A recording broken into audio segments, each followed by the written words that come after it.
नमस्कार साथियों। तो ये आप देखिए प्रश्न कितना आपके लिए जो कि इम्पोर्टेंट है। ये देखिए कितना ढड्डा वाला जो कि ये पूछ दिया गया।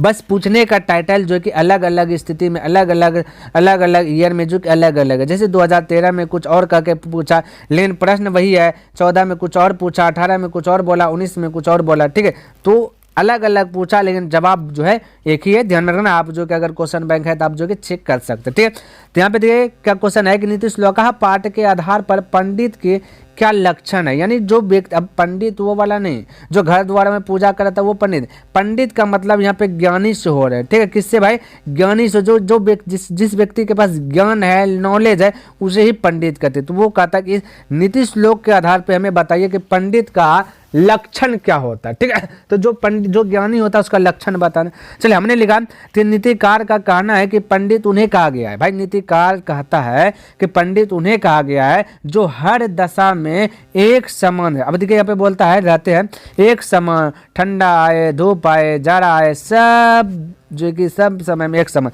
जैसे हमने लिखा ऐसे लोगों पर जाड़ा, गर्मी, समृद्धि, समृद्धि का मतलब था संपन्नता, असमृद्धि, असमृद्धि का मतलब था विपन्नता, डर आदि का कोई असर नहीं होता। यानी भाई ये कहता है कि वैसे व्यक्ति पंडित कहलाएगा जिसको गर्मी के मौसम में ना गर्मी का एहसास होता हो, ना ठंडी का एहसास होता हो, ना, है ना, यानी कि कोई चीज़ का डर ही नहीं लगता। अब ऐसा नहीं कि गर्मी लग रहा है पढ़ाई करने के लिए कैसे जाएंगे, बहुत सारा ठंड है, कुआसा है, ठंडी लग जाएगी, कैसे पढ़ने जाए। ये सारा चीज़ जिस बंदा में या बंदी में है ना आता है तो समझ लीजिए भाई वो कभी सफल नहीं हो सकते हैं। इसलिए वो पंडित कहलाएगा ही नहीं, और जो पंडित ही नहीं कहलाएगा तो वो सफल कैसे होंगे, समझिए। तो ये सब त्यागना होगा। हर स्थिति में आपको कितना भी कम हो जाए, किसी का ब्याह हो, शादी हो, फलना हो, ढेकाना हो, सब को मद्देनजर रखते हुए भी जो है पढ़ाई आपका जो कि स्ट्रगल आपका जो कि जारी होना चाहिए, है ना। तो हमने क्या लिखा, उसे ही पंडित का, तब पंडित कहलाएंगे।